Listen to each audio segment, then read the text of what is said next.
Hearing will come to order. Secretary Moniz, it's good to see you again. We have a lot to discuss today, so I will keep my remarks very brief. Members will be kind of coming in as they get here from the snowstorm and make their way through it. The first thing I have to acknowledge is that the President's budget exceeds the Budget Control Act statutory caps for fiscal year 2016 by $71 billion. Since this increase was offset by legislative proposals that frankly can't pass and savings gimmicks that do not actually save, it is unlikely that the Appropriations Committee will be funding at this level. So while it is great to see some of the Department of Energy's funding increases proposed, since they were not actually the result of making the tough choices needed in this fiscal environment, we can't realistically use this request as a true measure of the needs and priorities. Equally disappointing is that even with the increases in your budget request, the budget funds administration priorities at the expense of nuclear energy and fossil energy, accounts that can help secure our nation's energy security both now and in the future. The hearings that we have scheduled to review the budget request for the Department of Energy, beginning with this one, need to shed some light on what is actually needed in fiscal year 2016 to ensure and secure a prosperous nation. Secretary Moniz, during last year's budget hearing, I asked you to describe your vision for the Department. You highlighted the Department's role as a science and technology powerhouse and the importance of the national lab system in that role. Additionally, you discussed the Department's reorganization and how that reorganization would support the energy science agenda, ensure nuclear security, and improve management and performance. I look forward to discussing your vision further and learning more about the actions you have taken to create a stronger Department of Energy. Please ensure that the hearing record, questions for the record, and any supporting information requested by the subcommittee are delivered in final form to us no later than 4 weeks from the time that you receive them. Members who have additional questions for the record will have until close of business tomorrow to provide them to the subcommittee office.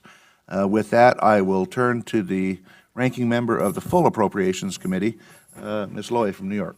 Well, thank you very much, Mr. Chairman, and I would like to welcome Secretary Moniz, and thank you very much for coming before our committee today. The President's budget request in fiscal year 2016 calls for investments in research, education, training, and infrastructure. It also calls for the end of the mindless austerity of sequestration, urging Congress to replace it with more targeted spending cuts, program integrity measures, and the closure of several outdated tax loopholes. The effects of sequestration were immense and are still being felt. Critical training was postponed, investments were put off, research abruptly halted. It was a worst-case scenario that never should have happened and absolutely should never be repeated. I understand there are various ways we can get there, but what is important is that we craft another compromise, just like we did under the Murray-Ryan Agreement. That plan certainly was not perfect, but it does provide a path forward for another budget deal. Without such an agreement, our appropriations process is deeply imperiled. Discretionary funding is falling to its lowest level as a percentage of GDP since the Eisenhower administration. We must again act to ensure reasonable allocations for the important programs and investments funded through the appropriations process. The budget request for the Department of Energy programs is an increase of $2.5 billion from the 2015 enacted level. These increases would allow robust investments to be made in most of the major programs undertaken by the Department. These programs provide the foundation for the current domestic energy revolution our nation is experiencing and help better prepare for our future energy needs. We all see the immediate economic benefit being felt across the country as gas prices have eased, but I hope we don't take our eyes off the bigger picture. We must continue making critical investments in long-term energy strategies. To that end, I strongly support the President's continued commitment to additional investments in clean energy, and I hope the subcommittee gives careful consideration to the $800 million request increase for renewable energy. Given the experience with Hurricane Sandy and the difficulty the region faced with restoring the electric grid, I also applaud the inclusion of new investments in energy infrastructure, technology to improve the resilience of the electric grid. I also share the department's continued commitment to improving our country's robust scientific workforce, equipping our citizenry with the knowledge to capitalize on tomorrow's clean energy economy is one of the best ways to mitigate the impacts of global warming. With a return on investment of 20 to 67% from publicly funded research and development, it is imperative that we continue to invest in innovation at our nation's colleges, universities, and national labs. These are all important priorities. I look forward to hearing more details from the department today, and thank you, Mr. Chairman. Thank you. Mr. Secretary, again, welcome. We look forward to your testimony. Your full statement will be included in the record. Time is yours. Thank you, Chairman Simpson and Ranking Member Lowy and members of the committee. Again, I'm always pleased to come back before you and have our chat about our programs and our budgets. As you said, the request is for $29.9 billion, about a 9% increase. We may come back to the issue of paying for it. The President believes he has put forward a way of doing that. And certainly, I think the strong budget proposed for the Department of Energy, I think, reflects the importance of our missions to this country, from advancing the all-of-the-above energy strategy towards a low-carbon future, providing the backbone for a significant part of the basic research in this country, assuring nuclear security, and cleaning up the Cold War era environmental contamination. The increase, as was said, is about $2.5 billion, roughly equally split between the defense and civilian activities. 1.28 billion for defense specifically, and 1.23 for the non-defense programs. Let me just say a few words about some of these mission areas. Starting with science, we have a $5.34 billion request, a 5% increase. There's much going on here. I would just point out one of the areas is that we remain committed, and this has been true in good and bad budgets, to continuing to push the cutting-edge facilities that are used by 31,000 scientists last year at our national laboratories, neutron sources, light sources, and other kinds of facilities.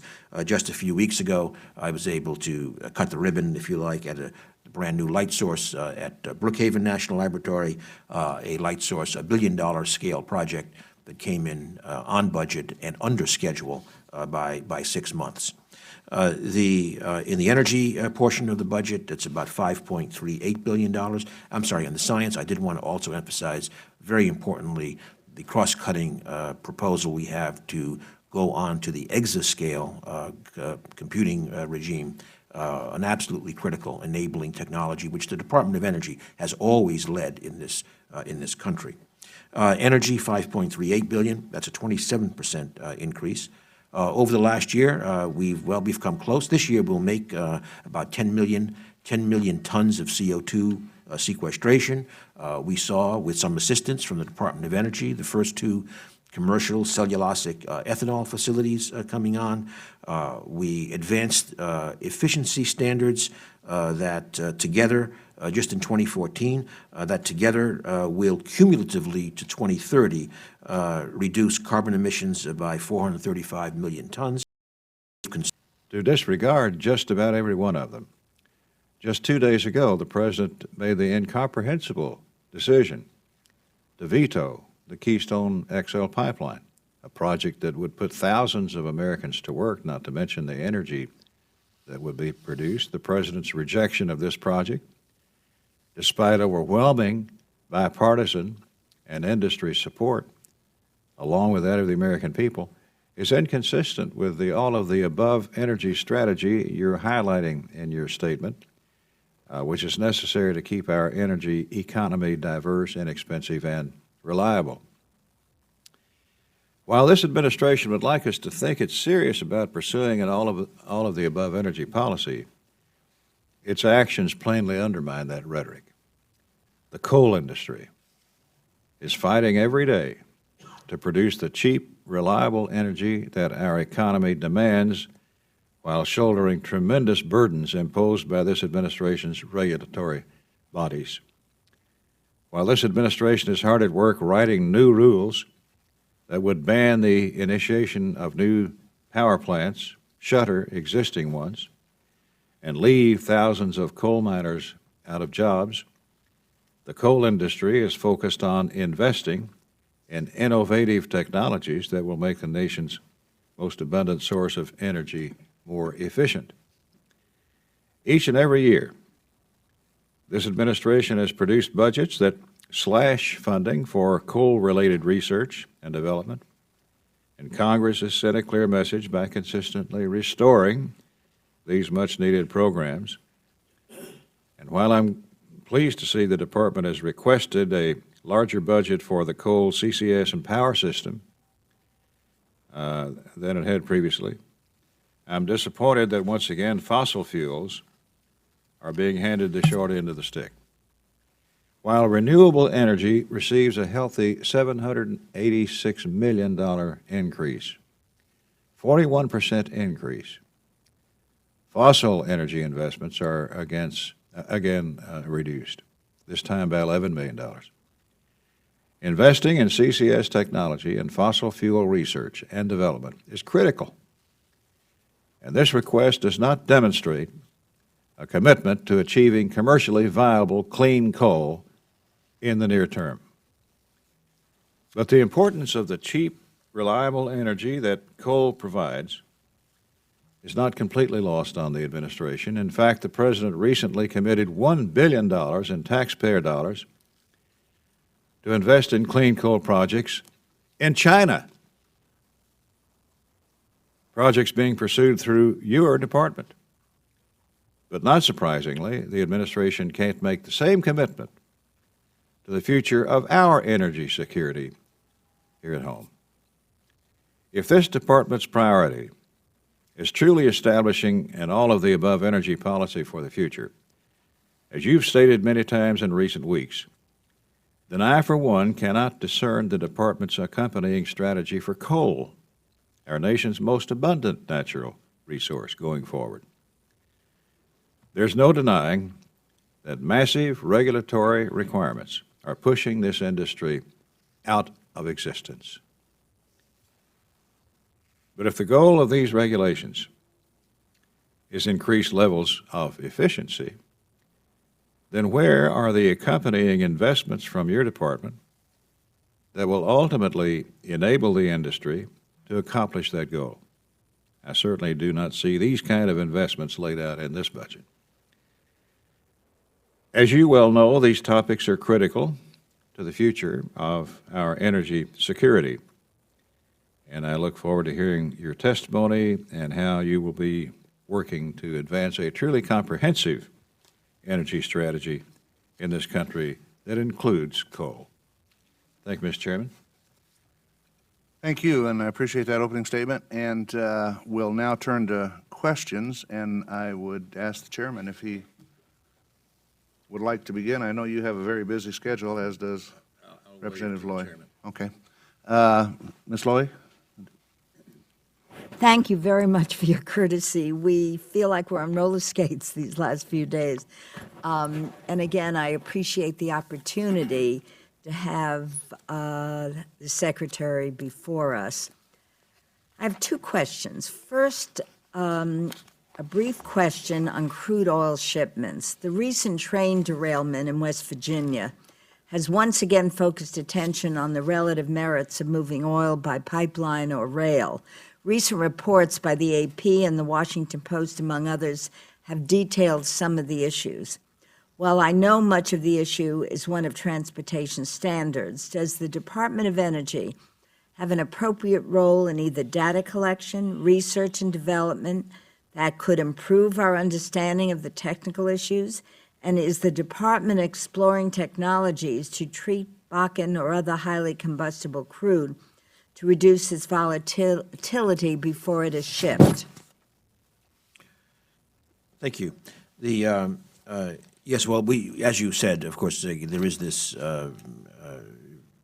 generally accepted fact that with pipeline transport, there tend to be more spills, but with trains, there's more safety concerns. On the train shipments, a few things that we are doing. First, our Energy Information Administration will now be issuing a new data set which will detail oil movements by rail. That has not been the case until now, but we will start that quite shortly.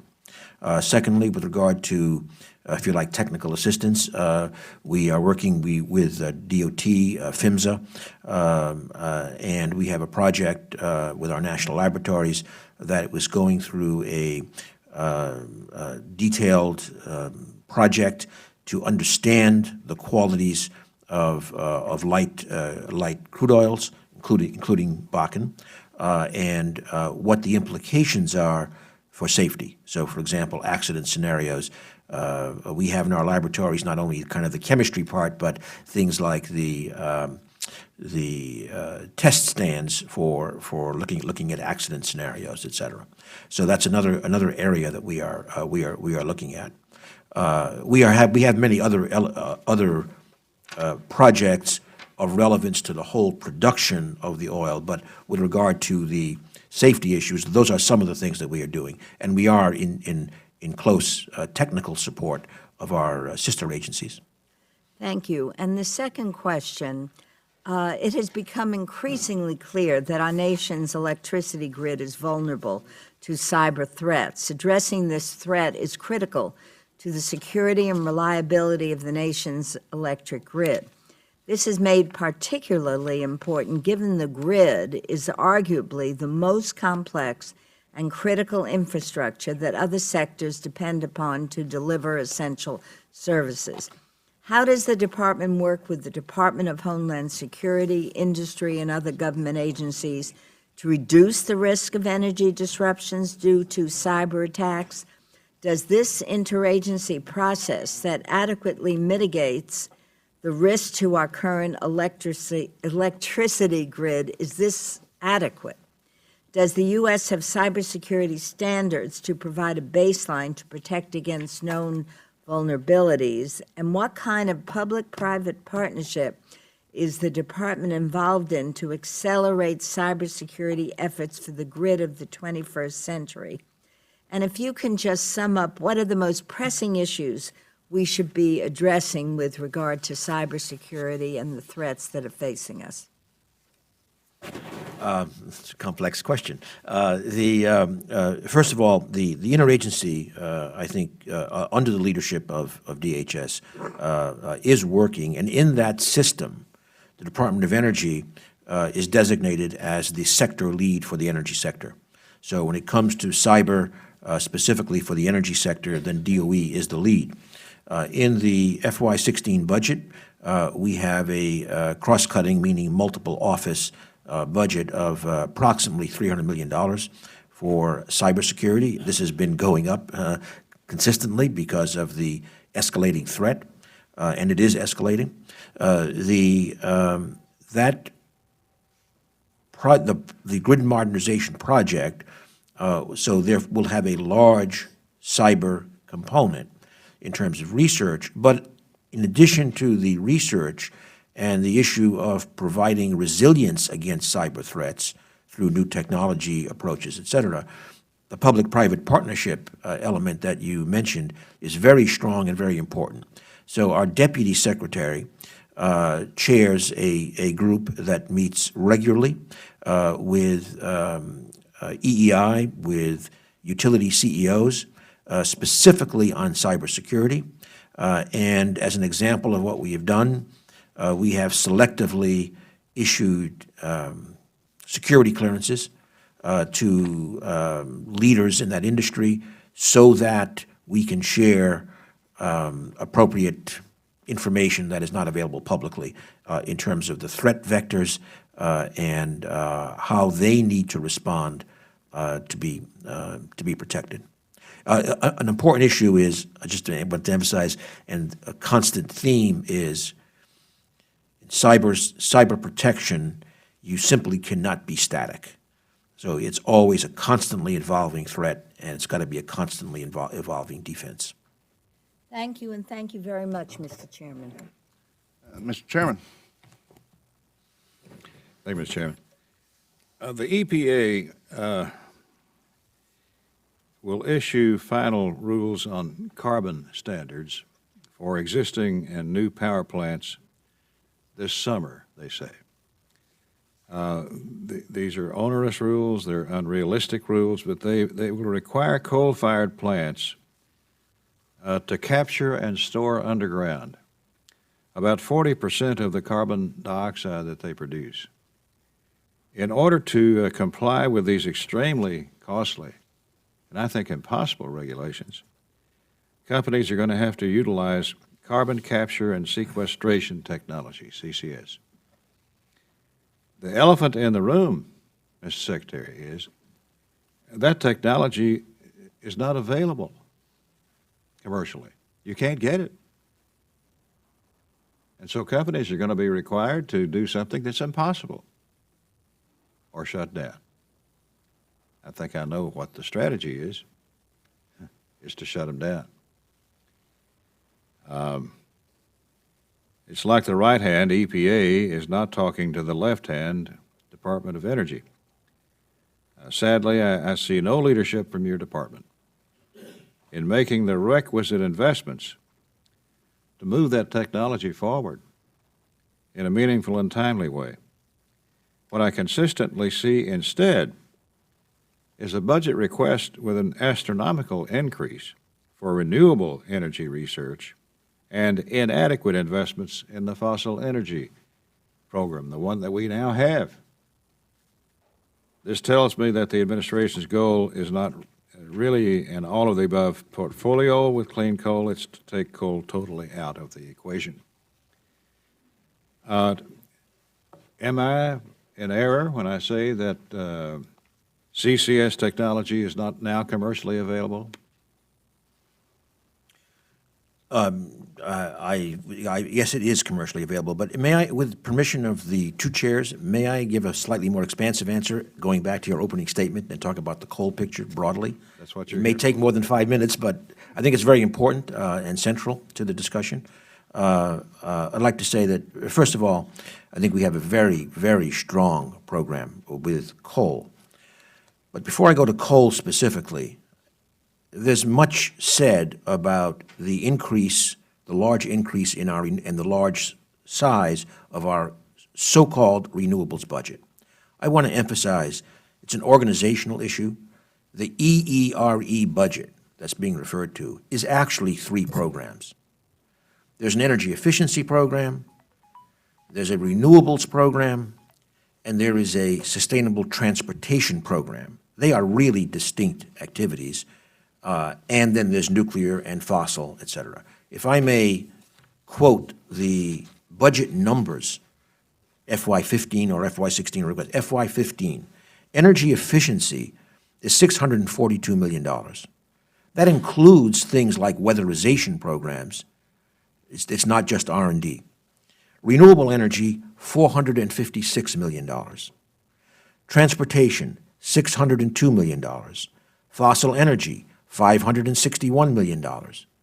Nuclear energy, $833 million. That was just the R&D of fossil. The fossil budget is higher. It includes petroleum reserves, et cetera. Those are all very comparable budgets. Electricity office, $147 million. ARPA-E, $280 million. So the fossil energy budget, first of all, for R&D is quite comparable and larger than many, in fact, of our programs. If I go to coal, the issues around coal, addressing coal, are multiple.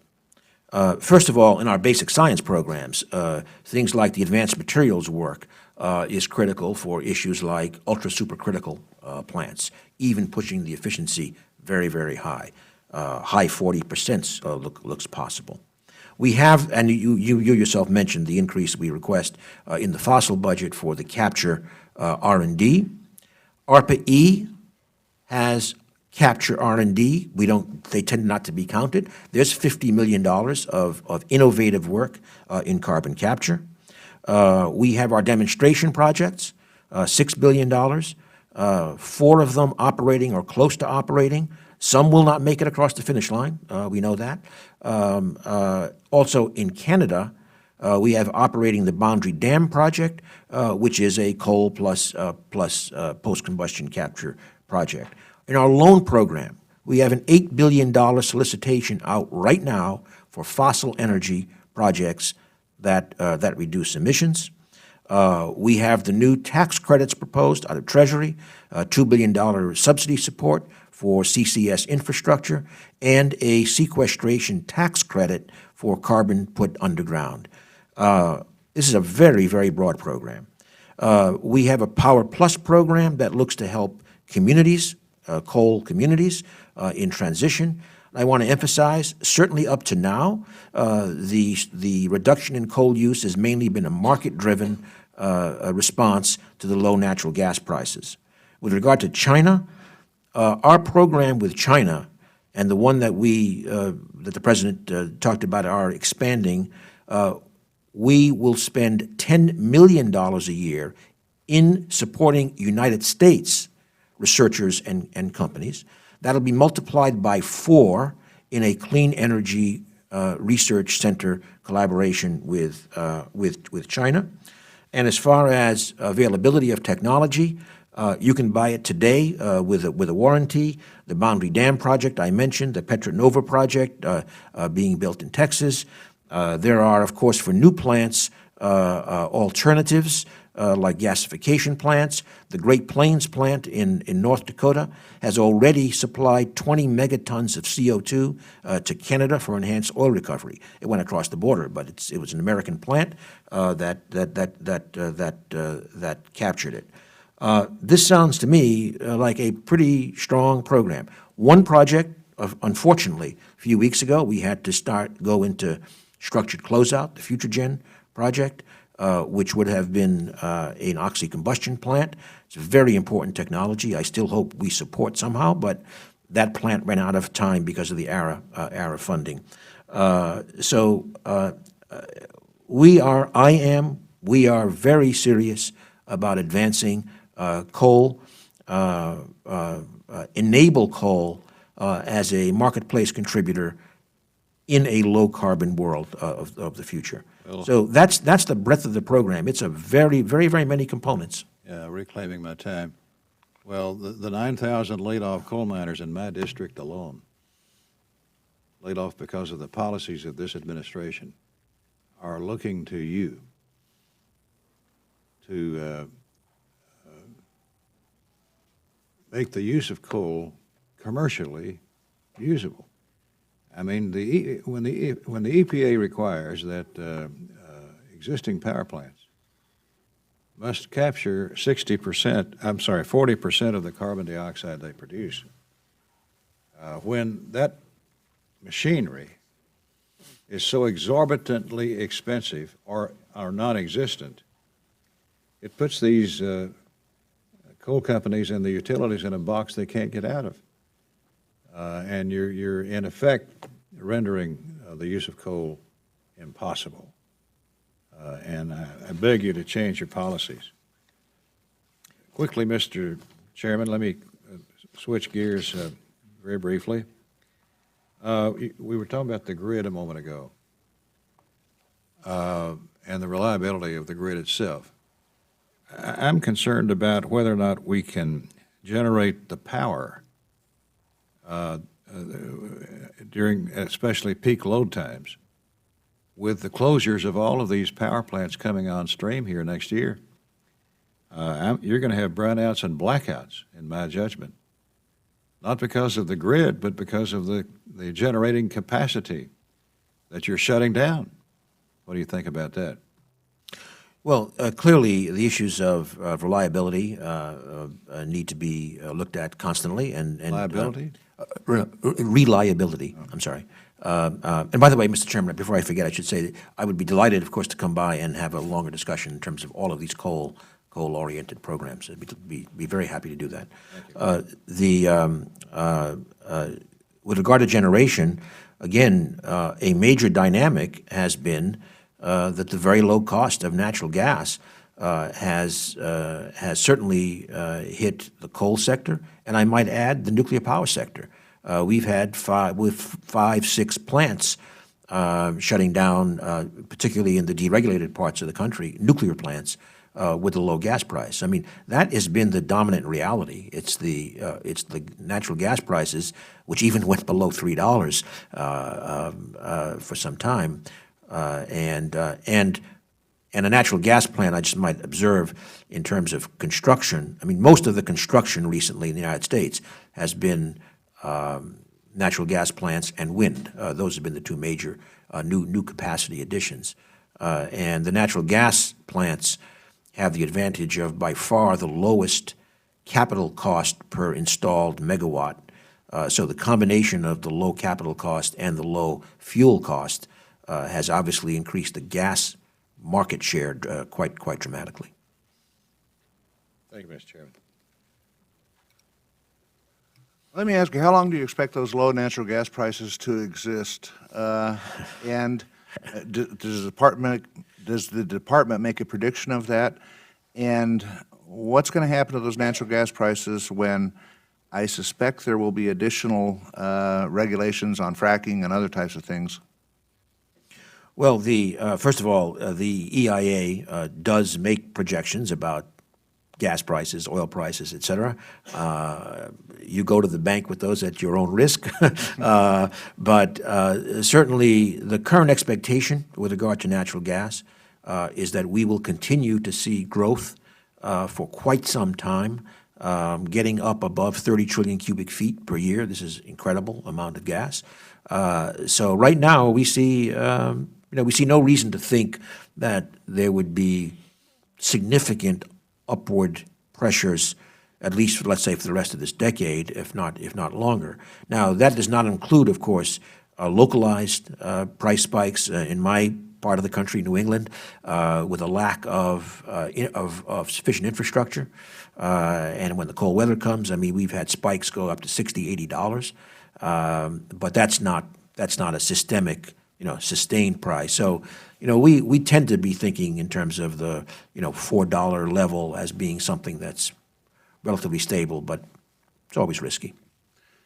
On another subject, Mr. Secretary, I understand in talking with you and watching the television that you've recently traveled to Geneva on Saturday to join Secretary Kerry in negotiations with Iran over its nuclear program. This is an important issue, and I'm glad that you're engaged. Can you explain to the subcommittee, to the extent that you can in an open hearing, your and the Department of Energy's role in these negotiations, and is this a one-time role, or is this going to be a continuing responsibility for the department? Thank you, Mr. Chairman. Well, first let me say that while this was my first engagement with the negotiating team, I should emphasize the department has been engaged, frankly, from the beginning. By its nature, many of the issues relative to the future Iran nuclear program are fairly technical in nature. The repository of nuclear expertise is in the Department of Energy and its laboratories. In fact, again, actually Oak Ridge and Livermore, in this case, have been particularly strongly involved. So we have been supporting that consistently. Now that the negotiations are presumably, since both sides have said we need to settle it in March, they're getting to that point where the intersection of the kind of policy and technical worlds are coming together. That's why I was asked to join Secretary Kerry in the negotiation. Whether that happens again, we will see. Okay, I think I'll just leave it there. I would just say that we did make. I would say we made some progress, but there is certainly a long way to go in a fairly short time. Thank you. A very important issue, however. We are very pleased to provide the support, and me personally to support Secretary Kerry in the negotiations. On another subject, we've heard of many linkages between this budget request and the forthcoming quadrennial energy review, the QER. As the first QER that the department has conducted, I'm curious as to the players that came together to produce the QER. How did this process unfold? How did the department solicit input from outside organizations, and how does the QER play into the long-term strategic goals of the Department of Energy?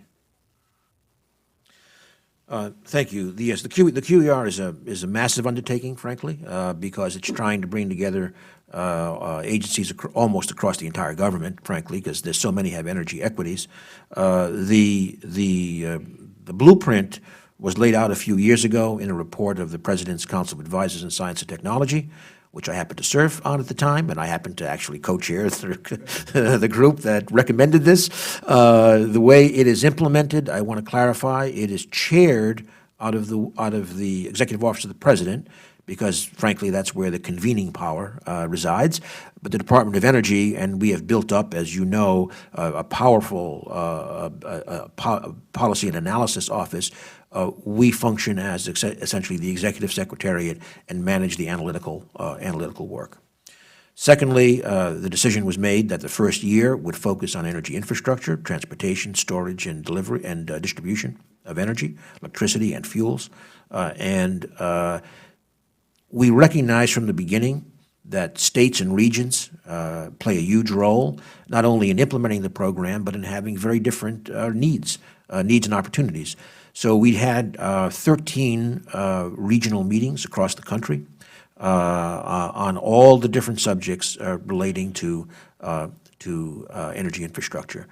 So those inputs were critical, including working with state organizations like NASIO and NARUC, et cetera. The QER, we're a little bit behind schedule. We had hoped to have the end of January. It'll probably be January 75th or something when we finish. But we're frankly in the interagency convergence process. Several areas, won't surprise you, that there will be discussions about the petroleum reserve. We learned a lot last spring in our test sale in terms of distribution challenges. There will be a lot on the grid. And in fact, the $356 million proposal in FY16 is part of that, clearly. And we think, by the way, that investments of that scale will be needed for a decade to really get to where we want to go in terms of the grid. There will be discussions about resilience of energy infrastructure. Certainly coastal infrastructure is an example where we're seeing lots of problems, but there's others inland. Well, and then what we call related infrastructures, actually trains, inland waterways, a lot of challenges. Those are not areas of Department of Energy responsibility, but they are government areas which are very important for the energy system. In fact, I just mentioned that with our energy boom, especially in oil, these related infrastructures and the energy infrastructures are being taxed. And that will be a major focus of the QER. We will come forward with a whole bunch of pretty specific recommendations for going forward. Thank you. Ms. Ketter? Thank you, Mr. Chairman. Mr. Secretary, on page 5 of your testimony, you talk about the all of the above energy strategy in the department's loan program office, having issued loan guarantee solicitations for innovative technologies in 4 areas. $4 billion in the renewable energy and energy efficiency area, double that, $8 billion in the fossil energy area, $12 billion in the nuclear energy arena, and $16 billion for advanced vehicle technology manufacturing. When I look at where America hemorrhages jobs, I use our trade deficit as my measure. And our chief category of trade deficit is imported oil. Our second chief category of deficit is imported automobiles. So I'm very interested in your prioritization there. And I wanted to ask you, in terms of these loan programs and the guarantees, how would you explain to the American people some of the solicitations that you're seeing, where you see innovation in those fields to help move America forward? What are some of the most promising technologies that you've seen that you can speak about here this morning? Give us a sense of the future. Well, if I start with the loan program specifically, is that where I should start? And the sectors that you talk about, the Yes. renewable energy and energy efficiency, then fossil energy, then nuclear, and then advanced vehicle technology manufacturing. These obviously are high priority. The department has prioritize these. They're looking for answers, and you're seeing some potential. Could you Yes. tick off some of what The- you see? Maybe what I should do is for each of those four areas, I can give an example of Yes. maybe what's been done and what we are looking at going forward, because there is $30 billion already in play, and then $40 billion, as you stated, in additional authority. So if you take the renewables, for example, a great example is that the program, especially in 2009, when the whole point was that debt financing was very, very difficult to come by during the period of the recession, so, for example, the program kickstarted the utility scale photovoltaic business in this country. There was none. The loan program helped with the first 5. There are now 17 additional ones with purely private financing. So that's the model that we have in mind, to we kickstart. We don't want to just keep funding more, supporting more of those with loan guarantees. Then they go into the marketplace. And there are other technologies as well. Going forward, I want to make clear, the calls are broad. Anything that comes forward that pushes the technology, in this case in renewables and efficiency, is there. But examples could be new areas, things like small hydro, which is a substantial opportunity, we believe, in the United States, where very, very little has been done. It depends if people to come forward. We're not picking the area. Combined heat and power on the efficiency side, which is also can be in the fossil solicitation as well. There's an area with still great potential, and here would be pushing the technology with new hybrid technologies, for example. On vehicles, if I go to vehicles, in terms of the past, 2 examples. One was the support for this country's first all-electric vehicle manufacturer, Tesla. That was nearly a $500 million loan guarantee. It was the loan. It was paid back completely. They are moving forward.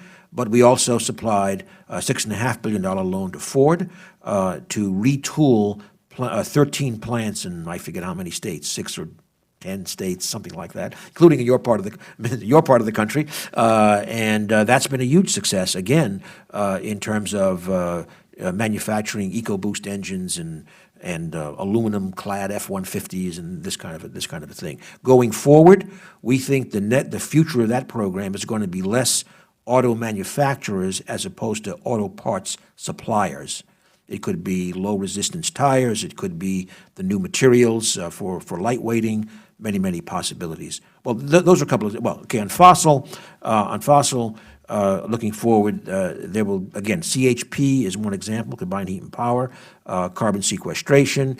We could imagine projects that maybe capture some of the methane that is being released in many production operations, using it effectively. Many possibilities. We're open for business for any technologies that fit those categories, lower emissions, push the technology, and need a little bit of support on the debt financing side to go forward. If I may make one more comment, I'm sorry, but we are also changing the nature of many of our commitments as we go forward, in the sense that initially, especially in the recession period, the loan program essentially covered the entire debt needs of the project. Now, as we go forward, we want to go into more and more co-lending with commercial institutions. Partly it stretches the money out, shares the risk, et cetera, but mostly because we think by bringing those commercial institutions into these areas, they will then be the ones who pick it up completely in the private sector. I really appreciate your answer this morning. You are just so capable. Our country is fortunate for your service, Mr. Secretary, really. On the automotive front, I probably represent the most auto-impacted district in America. I represent the largest Chrysler Jeep platform on the continent. I actually represent the Ford EcoBoost engine in the Cleveland area. So we have Ford heavily invested there, as well as at its Avon Lake facility and the Ohio assembly plant there. And General Motors, the most important and only power transmission manufacturing facility for GM. So for Ford, GM, and Chrysler, as well as other stamping plants across the area and tooling plants. One of the challenges we have, both in speaking with Ford, and I can't speak for them, or Chrysler Jeep, gets to this energy question. And we're always faced with outsourcing of our jobs. And to the extent that the department can provide a manner of working with these individual facilities to help them conserve energy or reuse waste heat, find ways to make their product more efficiently, believe me, it would have a major impact on job retention in our region. So I would hope there would be a way for us to engage with those companies at those given sites and to have that conversation. I don't know that they would necessarily do it directly, but I would just mention that as a possibility for the region that I represent. One example in your region, and you were there, is the ArcelorMittal steel plant, extremely efficient. We were able to put some Recovery Act funds in there, and now it's a great going concern and supplying mainly auto companies, in fact. Yes, it's really remarkable to see what can happen. Mr. Secretary, I wanted to, my second question here, and I know others have questions, but I wanted to go to the Ukraine-Russia situation right now and ask about what your thinking is on Europe and our ability as a country to backfill Europe with energy supplies to help to lessen their dependence on Russia. Could you share any thoughts that you have on that? From the administration's standpoint, what do you think could be an effective strategy in the short term, in the long term? I represent the ports along the Great Lakes, the shortest distance to Northern Europe, shortest shipping distance to Bremerhaven, to Gdańsk. I'm wondering if you have any thoughts on that you could share. Certainly. One thing, so maybe two different kind of answers. One is, if there's an interest in the Ukraine situation specifically, I would just add briefly that since last August, we have been engaged with Ukraine, providing assistance, not financial assistance, planning assistance. So, for example, DOE, our emergency response team, led a team that included Red Cross and FEMA, some Canadians, to help the Ukraine government formulate a energy contingency plan for the winter. And I think it certainly helped. It wasn't fully implemented, and as frankly anticipated, coal became the biggest problem for the winter right now. And I'll just say that the Ukraine government is seeking our continued technical assistance for planning going forward. With regard to the broader question, Mr. Secretary, could you clarify on the coal issue? Could you just add two more sentences? It became a problem. They didn't have sufficient throughput because of the Russians moving into the coal? Correct. The Ukraine electricity sector is roughly half nuclear and half coal, and the coal sourcing was principally from eastern Ukraine, the place where the separatists were in control. And some coal shipments were also blocked from Russia. I just want to mention I represent the largest coal shipping port on the Great Lakes, the Port of Toledo. Yeah. So then with regard to the broader issue, particularly through the G7 energy ministers, we met first in Rome last May with the European Union, so G7 plus European Union. We formulated I'd love to come back and talk with any of you, if you like, about this. We formulated what we would call a modern set of principles about energy security, and it starts with the statement that energy security is not one nation's issue. It's a collective issue of, let's say, the United States and our allies and friends. You have to think of ourselves as a system of energy security. So in that regard, clearly things like when we start to be an LNG exporter, probably in about a year, that will be very helpful to put more LNG obviously out into the global market. That's an example of what we could do. I believe some coal was shipped from the United States to Ukraine as well. I'm not quite sure. I know the boats were loaded at least at one point. But the European Commission, with whom we are working very, very closely, in fact, just yesterday they issued an interesting document. They're very much in line with our energy security principles that we established last year. And the key is establishing diversity of supply, diversity of supply routes. So, for example, for gas, the Southern Corridor to bring Caspian gas to Europe is an important new development. But it's also important to create the infrastructure within Europe to be able to move energy across international borders. Their infrastructure is, by their own acknowledgement, is not fully developed for that. And consequently, they don't have the full market structure they need to respond to energy shortfalls. Again, I'd be happy to discuss that. We'd be happy to brief any members of the committee on that energy security initiative. Thank you, Mr. Secretary.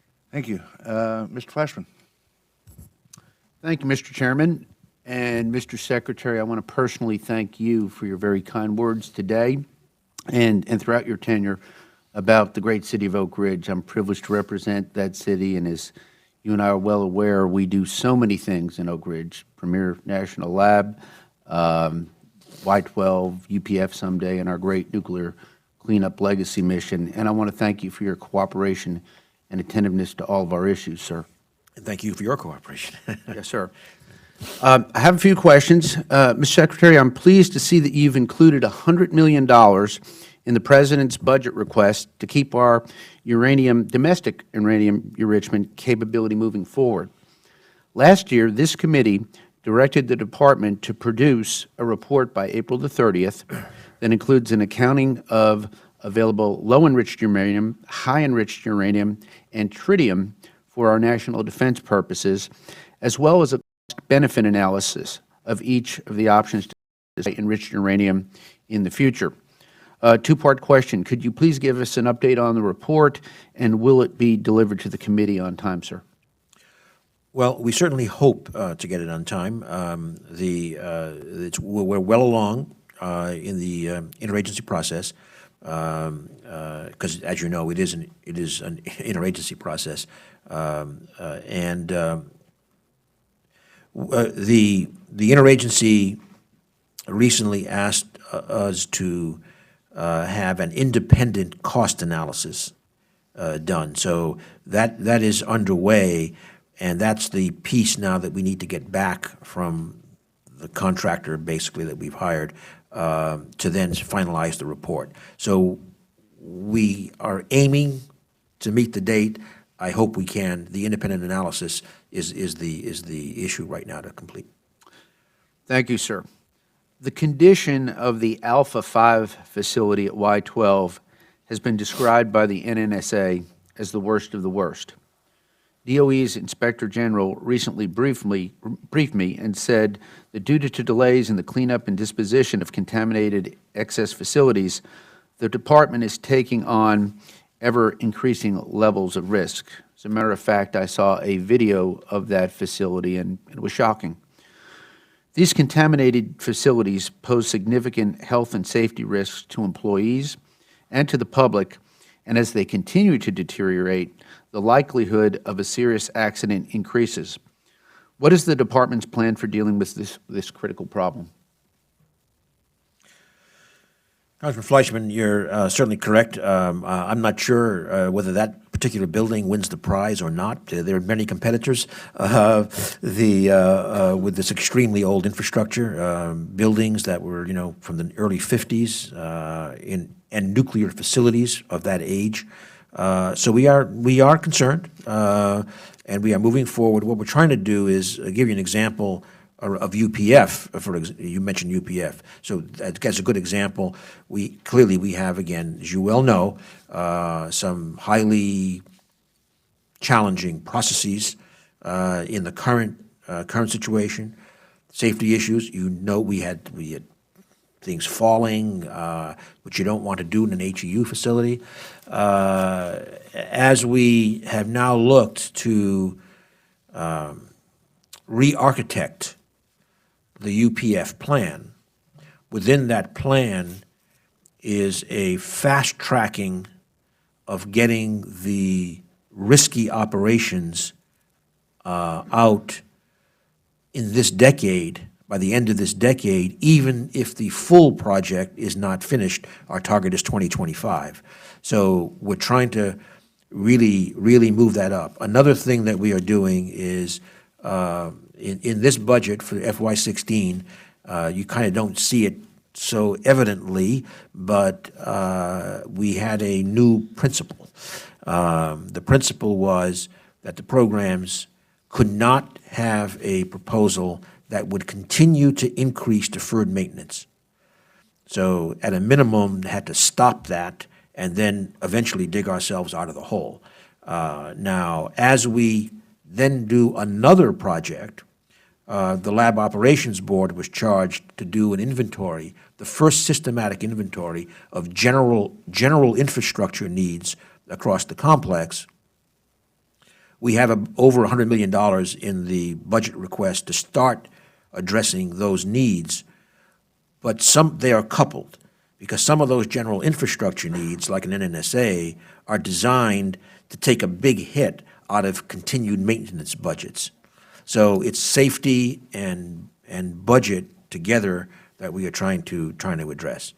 But it's the old theory of holes. You find yourself in one, stop digging, and that's at least the philosophy that we are trying to put forward. All right. Thank you, sir. Yeah. Mr. Secretary, I was very pleased to see the budget request for Advanced Scientific Computing Research Program, and specifically exascale computing. But I hope we can address the proposed reduction in funding for the leadership computing facilities. Can you speak to this reduction in the context of the value of the leadership computing program, sir? Well, the leadership computing programs and NERSC, so the Oak Ridge, Argonne, and Berkeley computers are extremely heavily used. They are critical not just for our labs, but for users all across the country. We believe that we think the budget will allow full operation of those facilities. But in addition to the exascale, a few months ago we announced the Coral initiative, and the Coral initiative will effectively be the next generation of those leadership computing facilities. And as you well know, Oak Ridge is one of the sites. In fact, I think it'll be the first site operating with the next generation Coral computer, and that'll be perhaps as much as 150 petaflops. So well on the way to exascale. Thank you. One last question. Mr. Secretary, as you know, this committee has been very supportive of the work being done by the Advanced Manufacturing Office. I've been told by several DOE officials that Oak Ridge National Labs Manufacturing Demonstration Facility is leading the way in advanced manufacturing, as evidenced by the recently announced manufacturing hub led by my alma mater, the University of Tennessee at Knoxville. Mr. Secretary, the fiscal 16 budget request for AMO includes a healthy increase. Can you please point out briefly some of the innovations that these facilities have had with U.S. industry? Well, first of all, I'd like to note that the large increase is there because what we put forward was instead of kind of putting forward the annual request for the two new ones, we actually proposed the whole 5-year request. So that's $140 million for the two of them, but that would be then full 5-year funding for those facilities. Kind of upfront funding is always nice, but then how do you make it fit into the bucket? Well, so far we have like 2.5 in a sense. The first one is in Youngstown, Ohio, with DOD as the lead investor, getting started with the additive manufacturing approach. And earlier I mentioned as one example this issue of printing your car in 12 hours as just one example of what you might do with that kind of technology. Again, the idea here is these are technologies, that is, these are manufacturing directions that will have multiple sector impact, certainly in the energy sector, but even beyond. Additive manufacturing is just a place of the future. I might add, by the way, and again, you know this from the Tennessee example on composite materials, that we also insist, this goes back to an earlier question, we also insist that there are training components to this. And one good example right now is the additive manufacturing project we have at Oak Ridge with its partnership with Pellissippi Community College in terms of training, certifying 3D printers of the future. That is people, not the printer, not the machine. The second one was on wide bandgap semiconductors, and that's for power electronics, and that will have multiple applications, everything from vehicles to solar, just kind of across the board. So that's the spirit. These are directions that will not be narrowly applied, but will establish a manufacturing, help the manufacturing base in a broad sense. Thank you, Mr. Secretary. Appreciate your answers to those questions. Mr. Chairman, I yield back. Thank you. Mr. Honda?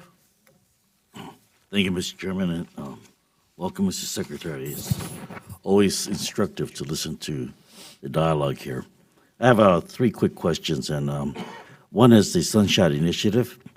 Mr. Secretary, in 2016 marks the halfway point of the President's Sunshot Initiative to make solar power cost competitive without subsidies after 2020. Can you quickly give us an update to the subcommittee where we stand in the achieving that goal? And as I understand it, we're currently about 7% of the way towards achieving that goal of reducing costs of solar energy technologies. It's the halfway mark, and we are more than halfway there. Yet, Right. the request increases the solar energy budget by almost 50%. And so, why is the increase so large in light of these achievements that we have right now? And how is the funding being distributed between activities? One activity I'm thinking about being particularly important is helping reduce the costs to manufacture photovoltaics on a large scale in order to compete with other lower-cost countries. Thank you, Congressman Honda. You're right. We are ahead of schedule, and that's great. The costs have come down dramatically, and the Sunshot program has many, many components to it. Clearly, one has been to work with companies and researchers in terms of solar modules, and again, with Ranking Member Capter, we were at one plant for solar last Friday that we have worked with. Actually, our lab has worked with over many, many years, going back to the late 90s, in terms of developing some of their underlying thin film technology. They are one example of what has been a cost reduction. Frankly, modules are now substantially below $1 per watt. The Holy Grail is 50 cents. I think we're going to make 50 cents before the end of this decade. So we help in those areas. But now, frankly, a big part that we need to ramp up more on is on the balance of plant costs. That has not come down as fast as the solar module costs, and we need to get that down to 50 cents a watt also. So there's still work to do, but the dramatic reduction has got. I would say solar today is in certain applications, at least, already competitive. So it's across the board, and it also includes proposing partnerships with, for example, cities in terms of how one can streamline things like the licensing. And as you know, that has a lot of unevenness. Different states and different cities have different standards, different codes. How do you do that? How do you streamline that? If that is dragged out for a long time, a project can go down easily. So we're working across the board, and we think this is such a major direction for the future that we'd like to increase our investment. Great, and it seems like that with that, we'll decrease the time and also provide a good timeline to take advantage of it. The exascale was mentioned just previously, the exascale computing. The budget request proposes $208 million for the exascale initiative within the Office of Science, and that's more than double the amount the committee provided last year. Developing exascale computing represents the next technological leap in high-performance computing, but there are many unanswered questions relating to exascale computing and how the U.S. is going to get there. So what are the kinds of things we're not able to do without this exascale computing? How critical is that capability? And then what is the current timeline for developing an exascale system in the United States? And do you believe that the department will achieve that target? And where does the United States currently stand in relation to international development of exascale systems? And then I'll have a couple of comments after your answer to this one. Okay. Well, again, in the big context is high performance computing is very important for our missions, but and while we are typically at the cutting edge of it, let's say for our nuclear weapons program, for example, industry is more and more using these tools as well. So as I mentioned earlier, we expect to get into the 100 to 150 petaflop region within a few years. We expect to reach exascale, then the next factor of 7 or so, 2022, 2023 probably. There are many challenges. I should note, you correctly stated the Office of Science budget for exascale, but I do want to note there's an additional budget in NNSA, which is correlated in terms of working together. Yeah. So it's actually $273 million total. $273 million. There are major challenges to address. One of them, for example, is energy utilization. If we just went up with current technologies, we would be talking, tens of megawatts of energy requirement for one computer. That's not going to work. So energy management is one example of the kinds of challenges. Another one is going to be just managing the huge data. This is really big data when you start going there. So managing data is a big part of it. The applications, what we have seen is that at every scale that we have taken, the new capabilities rapidly get utilized. For example, I'll give you two very different examples I'll give you three examples. Okay, one is nuclear weapons. If we are going to keep our nuclear weapons as they get older and older and older, reworked, of course, life extension, but older and older and older from testing, we're going to just have to keep increasing our understanding of what's happening with these aging systems, and computation is a critical part of that. And Mr. Mr. Secretary, the computation takes the place of testing physically nuclear power. It's a central part of it, but other experimental facilities are important as well, like NIF at Livermore, for example, and others in other places. But the computation is absolutely central. Another example would be in climate science. in being able to get to a much finer resolution. Macro, we have pretty good tools, but as you go to finer and finer regional impacts, we're going to need more computational power. And a third example is materials by design. To really start to be able to design materials ab initio for all kinds of different applications will profit from increased computational power. So one of the characteristics of the supercomputers would require right now a huge amount of power, but to replace that drawdown on resources as the photonic interconnections that could possibly drastically reduce power consumption, heat loss, and increasing the speed of computation. So Yes. the reason I was asking the question is because it's applications to many things that we care about. Nuclear power, staying on top of other countries, and using the supercomputer and the speed with which we will be able to do this, and then taking the place of actually doing nuclear tests.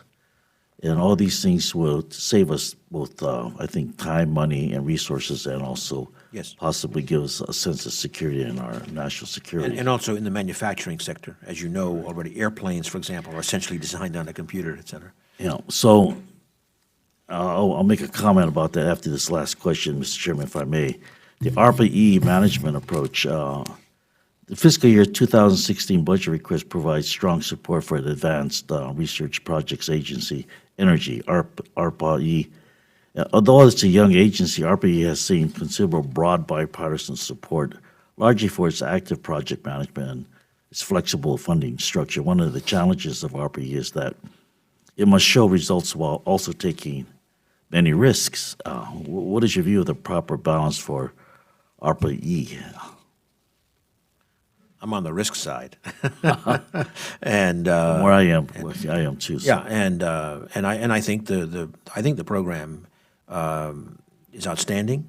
As I said earlier, now that we're at the 5-year mark, it's at the place where you can now judge what are the outcomes in the portfolio, and I think the outcomes are just outstanding. I might add, if I may advertise, since the chairman noted how our budget request was, I think you said very modest. Earlier this week, the American Energy Innovation Council, Bill Gates and other CEOs, major CEOs in our country, came out with an update of the report they made some years ago, and among their recommendations was going back to the original thought of ARPA-E as a $1 billion a year agency. So in that context, our request is obviously very modest. If I may, Mr. Chairman, the last thing I'd like to try to do is all this research and all this application of the sciences will also give us the ability to be more efficient, precise, and increases our ability to assure our country the security that we want in the different arenas that we're talking about here. Given that efficiency and the power that it brings with it, it seems to me that there's an increase in wealth that's created by that. Is that correct?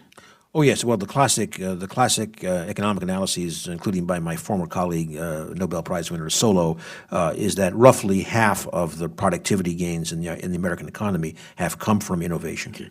Given that, is there a way that we can compute the kind of return on the investments that we're making right now in the area of energy and efficiency, and then look at that, the delta, the dollar amount that's being created, and invest that into areas like Kentucky and West Virginia, where we have thousands of folks being laid off from work because of the change in technology? It seems like there should be an investment in the folks who had provided energy in the past, and then reinvesting in them in terms of their retooling, Yes. their skills, and also providing that infusion of that investment in those folks because of the investments that we've made in sustainable energy.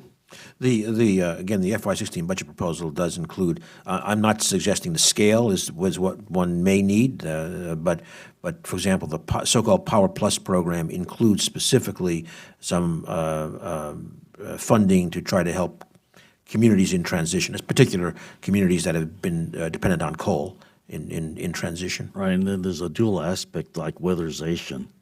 You know, we provide funding for weatherization to help seniors and others to reduce their cost in fuel, but we don't talk about applying solar to their buildings or thin photovoltaic, thin film, where we can apply these things to the areas that could use them.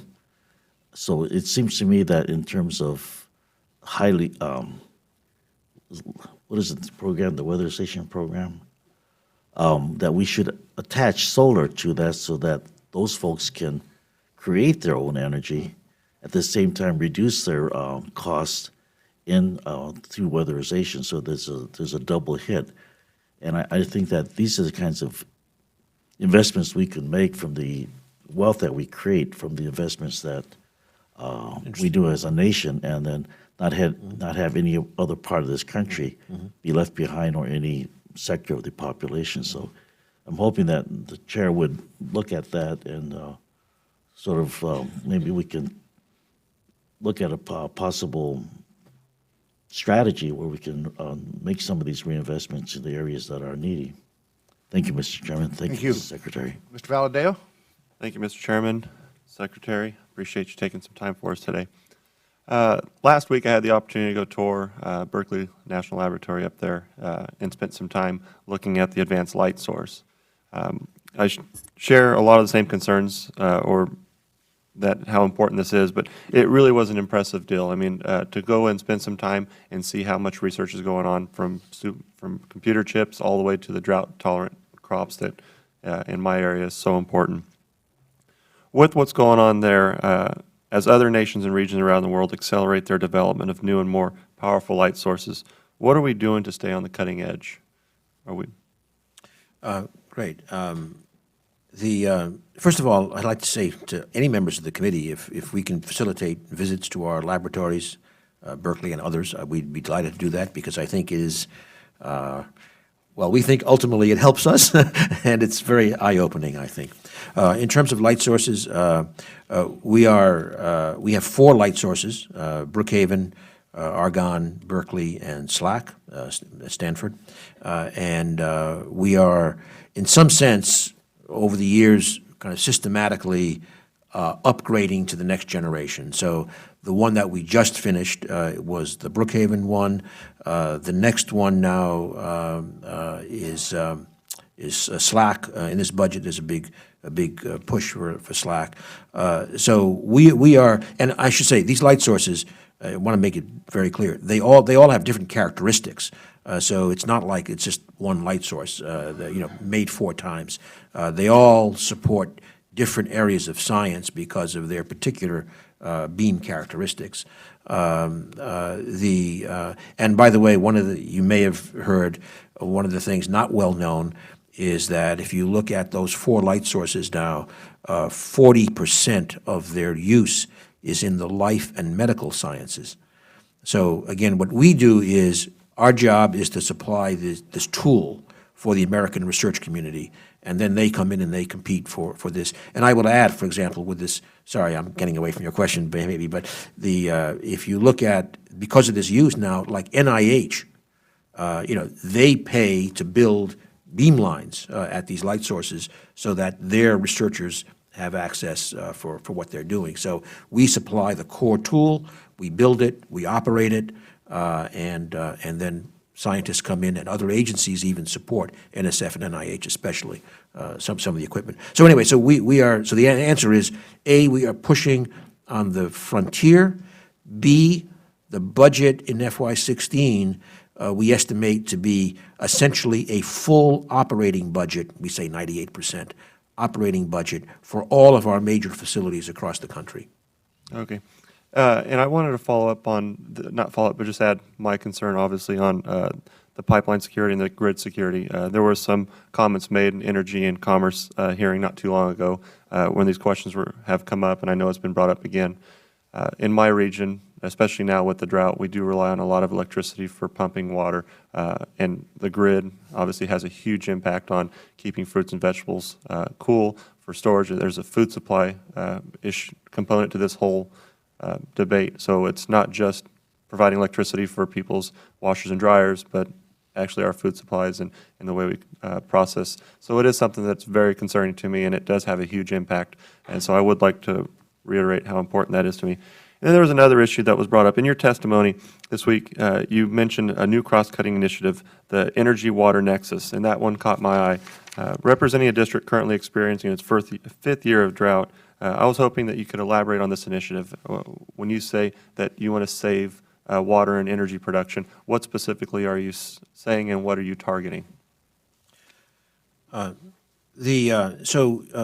thing I would recommend to you or your staff, a report that we published last summer on the Energy Water Nexus. I think it's about like a 150-page paper about all these issues of intersection of energy and water concerns.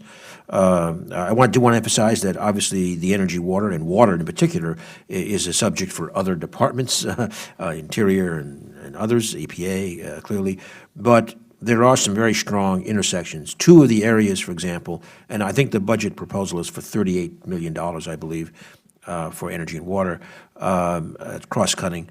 The two of the areas, for example, would be what we call uses of non-traditional water, water that is not pure. It can be including flowback water from fracking operations. How do you use it? How do you recycle it to have less demand? Another area which may be more directly relevant to your part of the country is kind of low energy requirements for water conveyance, et cetera, because you spend a lot of energy moving water around, pumping and conveying water. So those are examples, but with warming, with droughts, with wildfires, we are seeing a lot of impacts of extreme weather, and a lot of those extreme weather impacts affect the water resources. Well, thank you, Mr. Chairman. I yield back. Mr. Fortenberry. Thank you, Mr. Chairman. Good morning, Mr. Secretary. Morning. Pleasure to see you. I want to talk about three categories of issues: nonproliferation, MOX, and EATR. Regarding nonproliferation, all of us clearly share the same goal of reducing the probability of a nuclear weapons explosion to as close to zero as possible. And in that regard, the framework for doing that, at least my framework, is a robust nuclear deterrence, a robust nuclear security, as well as robust nonproliferation programs. In your Energy Advisory Board's interim report on nonproliferation last summer, it suggested that the NNSA needed to establish a compelling vision for nuclear security with clear priorities. In light of Russia's decision to substantively suspend or eliminate nuclear materials cooperation, that's particularly one area of particular concern. In addition, I'm reading in your budget request that you have reorganized the defense nuclear nonproliferation programs along 4 categorical lines. I'd like you to explain that division. But the heart of the question, and you know the heart of my question already, is the architecture of our nonproliferation approach sound enough? Do we need to rethink the framework? I would suggest to you that all of us here would be eager to cooperate in that type of analytical thinking or even academic thinking as to whether or not the architecture is as sound as it could be to meet that goal of reducing the possibility of nonproliferation and nuclear weapons explosion. Let's do that, and then we'll go to MOX and EATR. Okay. First of all, I really want to again thank you and strongly and appreciate your incredibly strong interest in the nonproliferation agenda. I look forward to more discussions.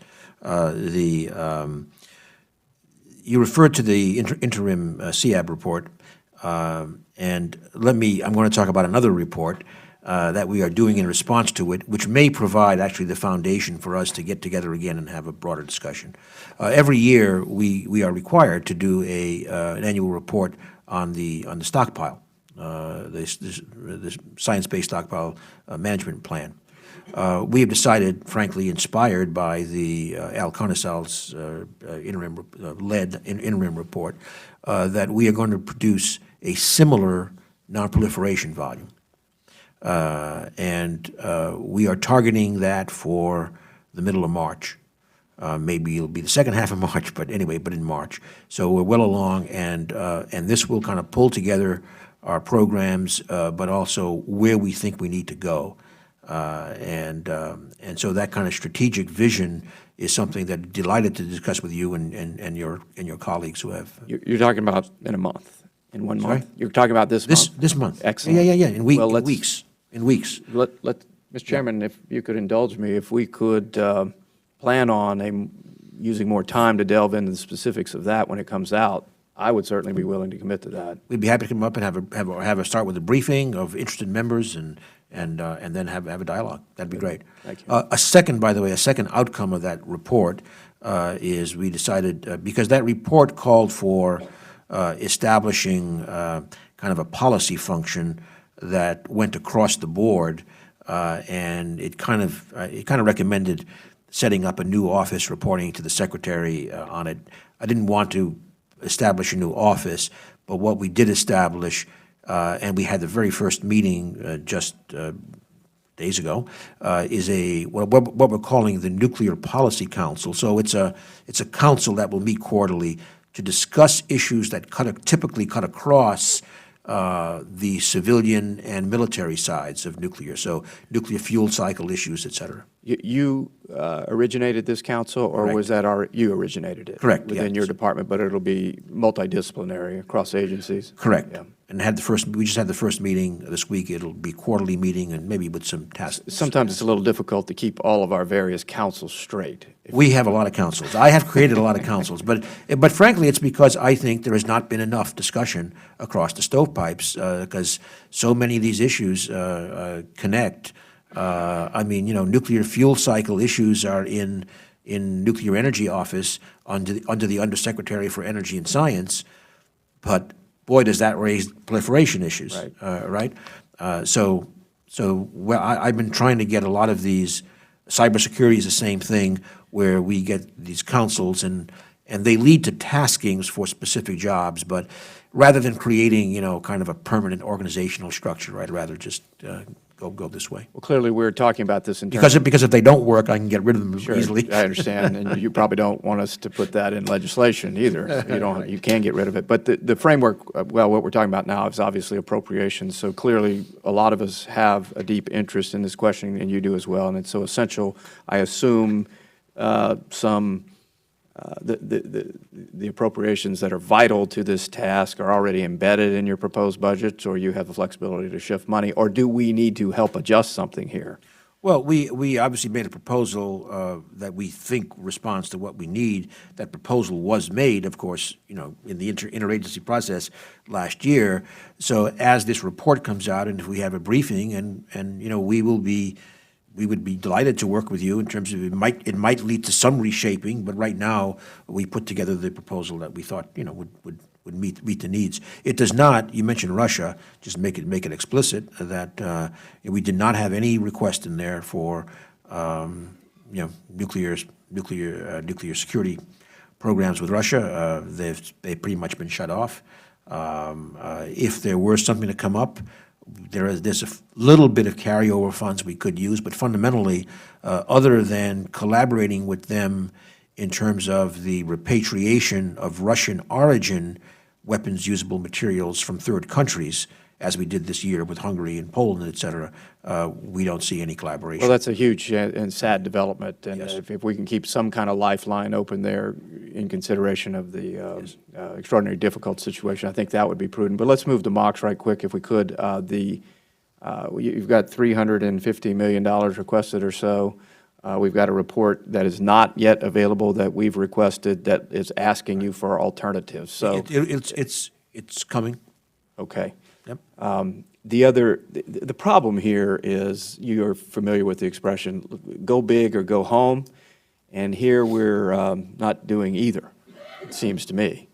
Not a full-scale commitment, which might be a good thing, a treading water type of commitment that may not even get us to the proper ends of this program should it prove viable. So we're building this Mac mansion with half a roof on it, and that's where we are. And I think we've got to come to some resolution. And again, this is 20-year-old architecture we're talking about as well. Past agreements, an old framework that we're carrying on in time, lots of money being poured this way, huge other opportunities to do innovative things with limited funds, and yet we keep just sort of tacking up siding here. It's a problem. Well, first of all, I think you've summarized the situation very nicely. And the chairman and the ranking member and I have discussed this. Well, to be straightforward, we know the last couple of years, administration requests have not met with the pleasure of the Congress, and the requests have been increased. And we've been told to keep constructing at this level, $345 million this year, for example, and we are doing so.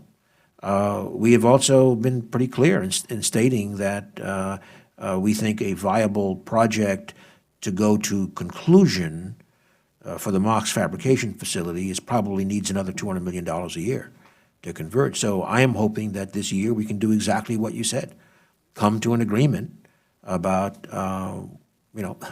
there is a fork in the road, and we can't just keep taking it. Well, there are alternative ways maybe to think about this in terms of multilateral participation as we rethink, again, the model of securing nuclear material and keeping it out of or putting it under a new type of nonproliferation effort.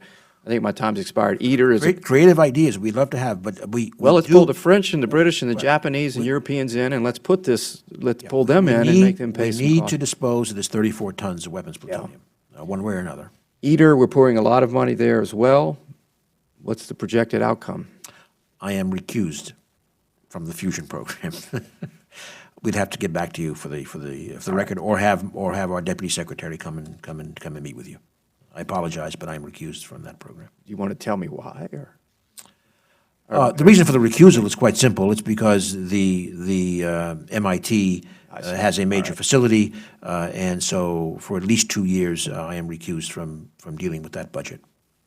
I've never had the opportunity to say I'm recused from a hard decision up here. I'm not blaming you, but I'm just, thank you, Mr. Chairman. I've wanted to be recused a number of times. But to make it clear, so our deputy secretary and our undersecretary handle that project. Congresswoman Herrera Butler? Mr. Chairman, I'll recuse you if you need some help at the gavel there. Thank you. And I actually have some questions about cleanup as well, but I'm going to start with one issue. Over the last several years, I feel like the Northwest delegation has written quarterly letters to your predecessors about the Bonneville Power Administration and the need for BPA to remain under regional control. And I know BPA has had its own challenges in recent years, but it has provided inexpensive or low-cost, renewable, reliable energy to the entire Northwest. And it is not often that Republicans and Democrats, House members and Senate members, all get together and agree. And this is one of those issues on which we agree, regional control. And I just wanted to hear if your department had any plans for change with regard to that coming up that I should be aware of. No, we don't. I might choose the words slightly differently because I do still have responsibilities there for the PMAs, but we do not intend to have any policy change with regard to local decision-making other than when there are problems. And as you know, there was a big problem the last year and a half, and frankly, I want to give a call out to our headquarters human resources people who I think did a fabulous job. as you know, we frankly had to take over the human resources function to correct a very, very serious problem. Gladly, that authority has been returned with, I think, a much stronger organization at Bonneville. So within those bounds, because I do have responsibilities still, that's our approach. Absolutely, thank you. Switching gears. Yesterday, I think it was yesterday or this week, it was soon, you were in front of the Science Committee. And Yesterday. Well, yesterday, all right. And you were talking about the budget in Hanford. What I understand from your testimony was that you were explaining that there's a $100 million increase in the Hanford budget, and I see that differently. There's two separate sites collectively known as Hanford, the Richland Operations Office and the Office of River Protection. Richland is down $100 million, Office of River Protection is up. We said it right. But it's imperative that they are viewed as two separate sites, and that's how they are under the law. The community and the law don't consider that a plus up in the budget. They consider it a cut, as do I. And it is current law that they be viewed that way. In my district, so that you know, it's adjacent and downriver of Hanford, along the Columbia River. And the entire southern border is the river. And so, as you can imagine, I have a keen interest in making sure that the safe, efficient, effective cleanup moves forward. And so, as you can understand, I view this as a cut, and I'm concerned about it. I wanted to see if you could explain whether or not, based on the budget, if you think there are going to be any milestones in the 300 area that might be missed or jeopardized or at risk based on this budget request. And can you explain your plan for completing the river corridor work, or the work within the river corridor at the 324 building and the 61810 burial ground? Well, in broad terms, first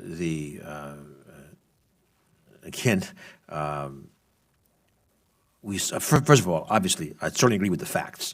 The Richland budget is down 100. The WTP basically is up 200, and we do have to get that plant going to start. We hope to start vitrifying at least the low activity waste early in the next decade.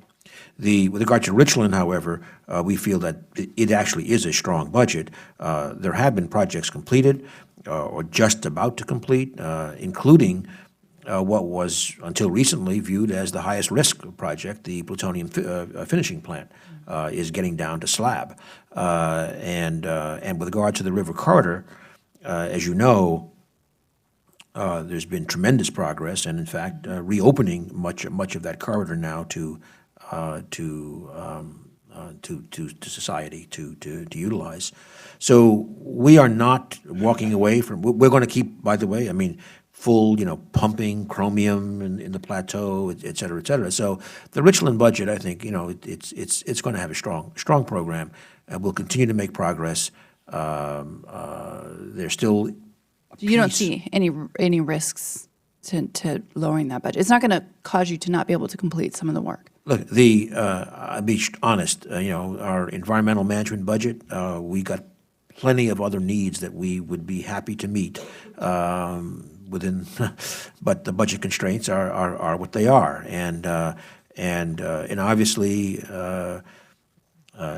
the Hanford, Idaho, Savannah River, other areas in Oak Ridge, some in Los Alamos. We still have a lot of big problems to address, and we're trying to do the best optimization we can within a rational budget envelope. Well, and as you know, Congress increased that pot for the FY 215, and our goal was to send you the message that this is a priority for us. This is not the community's problem. It's our problem. It's your problem. It's the Fed's problem. And to that end, you mentioned a waste treatment plant that's being constructed with the hope of vitrifying this high-level waste. I wanted to, another comment that in reviewing your testimony yesterday for the Science Committee was, the term you used for Yucca Mountain was unworkable. You said it was an unworkable solution for the high-level defense waste. And I wanted to ask, I may have to, if you oh, don't mind. that word wasn't used, I'm Clarify sorry. that. No, it was, that was not about high-level waste or spent fuel separately. What we said is that Yucca Mountain week is unworkable because frankly, the lack of a consent-based process has just led to a never-ending saga, and and we believe this is the Blue Ribbon Commission overarching conclusion is that any nuclear facility is going to require a consent-based process. We think that's Okay, the so- only way to go. And you're leading into where I was going. So I wanted to know if there was a scientific reason.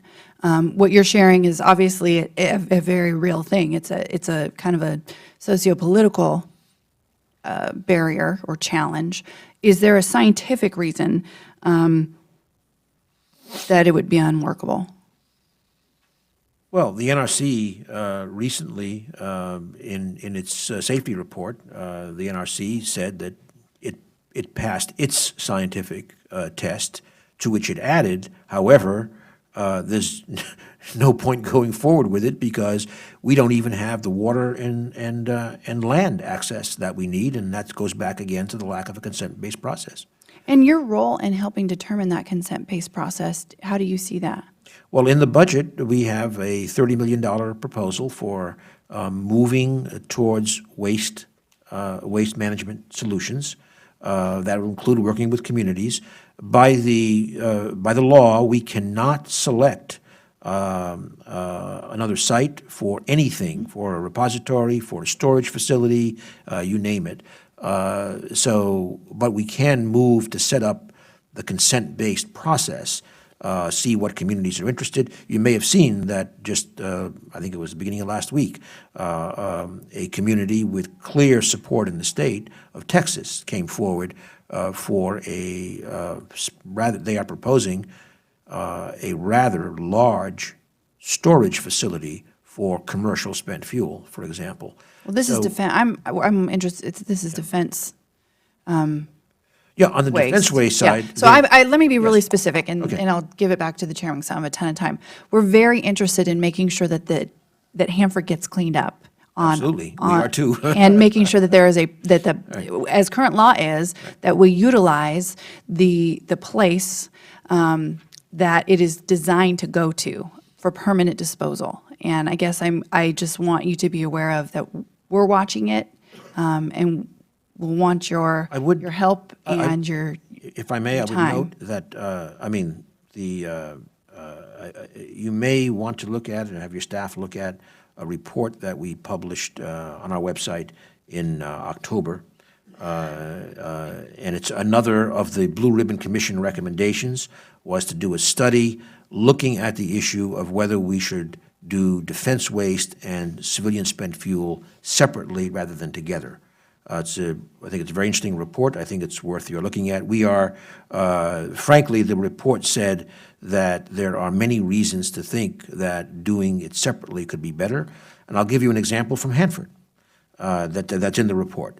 About a third of the radioactivity at Hanford is in the cesium-strontium capsules, which are very small diameter capsules. They may be very appropriately disposed of in a deep borehole, 5-kilometer deep borehole in crystalline rock, rather than a repository. And in our FY16 budget, not for nuclear waste, but in our FY16 budget, we want to go forward with a science approach to looking at deep boreholes. Well, and I understand that if we're talking about commercial waste, but again. No. That's Hanford waste. But what we're most concerned about, our biggest problem, what we're building this plant to vitrify this waste for, is to deal with the high-level defense waste. I mean, that is where. But may I, the cesium-strontium capsules are defense high-level waste. There are, so then why, okay. We are going to follow up with you on this because we Okay. appreciate, Great. we appreciate your work. We'd I love to. guess Right. my concern is we are missing the main focus. And honestly, this has gone on for so long. And I realize there are some actual challenges to what we do. It's not been done. We're trying to do something that we haven't had to do, but it is our responsibility to clean it up. We dropped this on this community, and to walk away or to spend endless decades saying, well, put it here, well, here's a new report, here's a new commission, let's put it here, let's do it here, is unacceptable. And with that, I yield back my time. If I may, just one last comment. Look, we are as eager as you to do this, but right now, for the tank waste, the first thing is we got to get it into glass, and that's going to be still a multi-decadal issue. So we're working it. But anyway, look, we would be happy to get together and discuss it further. Thank you.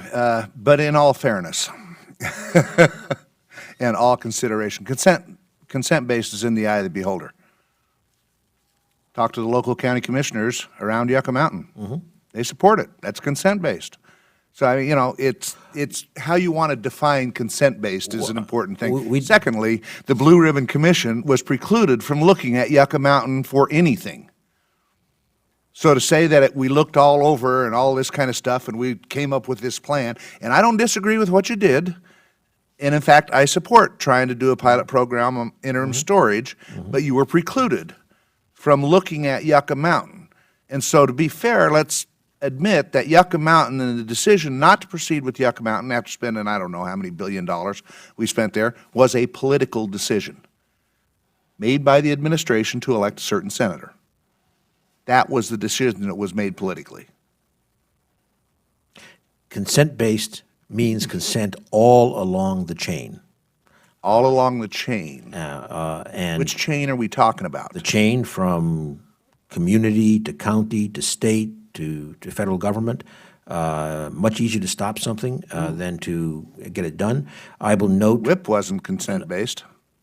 The Attorney Yes. General of New Mexico fought it all the way. No, until it took a long time. Well, he lost in But court. It took a long time, but eventually, I would say it was consent-based. But I'll give you another example of what didn't happen. Is in terms of storage, there was the Utah storage facility, which even got a license from the NRC, and it couldn't get past state objections. So, anyway, I know. that's my story. I'm sticking to it. This is a discussion that will continue, and I'm sure it will continue during negotiations on this bill. Right. The Secretary has a hard stop at 12 o'clock, as I understand it. So I'm going to ask members that have additional questions to be very quick. Most of them will be submitted, mine will be submitted for the record, but let me ask quickly, Mr. Secretary, the waste isolation pilot plant has been shut down over a year now, and the plans for cleaning up transuranic waste at nearly every DOE site have been impacted.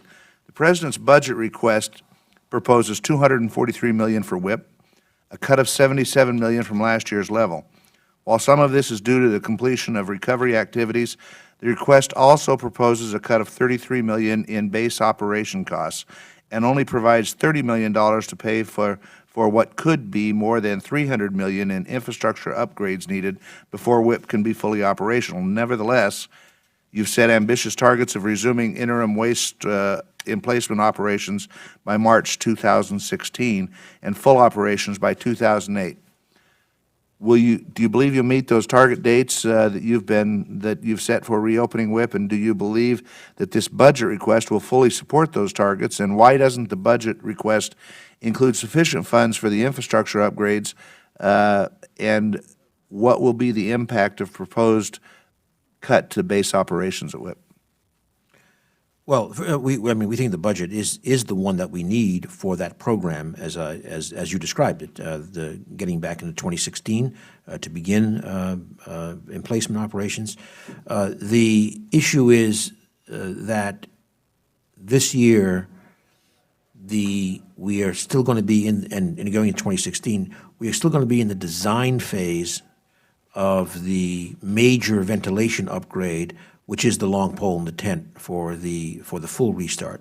2018, we hope, will be there, but we will need to complete this To be honest, we still don't know what the capital cost, for example, will be of the ventilation upgrade and the schedule. So we are aiming, so 2016, we're saying we'll meet that. 2018, we think is reasonable but contingent on the results of our design.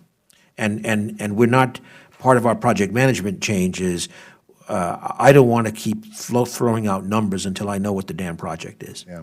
So, When will you finalize your review of the root causes of these incidents and that happened there, and how will you ensure that that those causes of these incidents are fully addressed before restarting waste operation? well, the technical team and the Accident Investigation Board are pretty much, wrapped up. There was a delay while we put in place the infrastructure to be able to visually survey the entire panel in which the bad drum came from. That was done, and so we're getting there. I think it's pretty clear that the mix of materials, including the improper use of that organic material, is what led to the exothermic reaction. We know exactly which barrels have that. It's not a huge number, but we got to look at those and make sure that they're okay, and then get back into placement. Okay. Yeah. Ms. Ketcher? Thank you, Mr. Chairman, and thank you, Mr. Secretary, for your endurance. I want to associate myself with the remarks of Mr. Honda, Congressman Honda, on the Sunshot solar effort, and maybe just place on the record that when we were at First Solar, one of our the leading solar manufacturer in our country, in Ohio, it was mentioned that the largest utility field is now 7 miles by 7 miles. Mm-hmm. That is really something to think about. That would be a field helped with a DOE loan guarantee. It's about 550 megawatts PV. Oh, Oh, yeah. This is big. and which state? It's in California. In I California. think it's in California, yeah. I think. Yes, as I mentioned during that particular visit that you were so kind to arrange, when we began that company many years ago with the help of DOE and its photovoltaic research, way back in the 80s, long before it was ready for prime time. The founder of the company said to me, and he's no longer living, Dr. Harold McMaster, he was waiting for the day when America would build a solar field 100 miles by 100 miles and backload the United States. He was such a visionary. He was one of the greatest scientists and businessmen I've ever met in my life. And he, Norm Nitschke, and a lot of the scientists from our region, we are just so proud of them. They didn't grow up in a major population center. They grew up in Defiance, Ohio, and Western Ohio, and they didn't have an MIT right there, but they founded this incredible company. So I just wanted to put that on the record and urge you forward in these programs. I wanted to also associate myself with the remarks of the congressman who talked about the energy and water nexus in your bill, in your testimony, and just to say that whatever the 150-page report recommends, and I will go back and read it, I haven't, that the needs of struggling cities be thought through, and how their water, wastewater, energy needs are thought about to help them save money in carrying out their major public responsibilities. So the energy, water, wastewater nexus related to America's urban communities in particular, where the costs have gone up. Many of the systems are aging, and I think the power piece is really important. So I just wanted to put that on the table. My questions actually are, you have created a jobs council, I'm told, at the department, and I'm wondering if you could take a few minutes to explain what you hope to achieve with this council, and could we consider targeting investments within the department to places that still have not recovered all of the jobs lost during the Great Recession?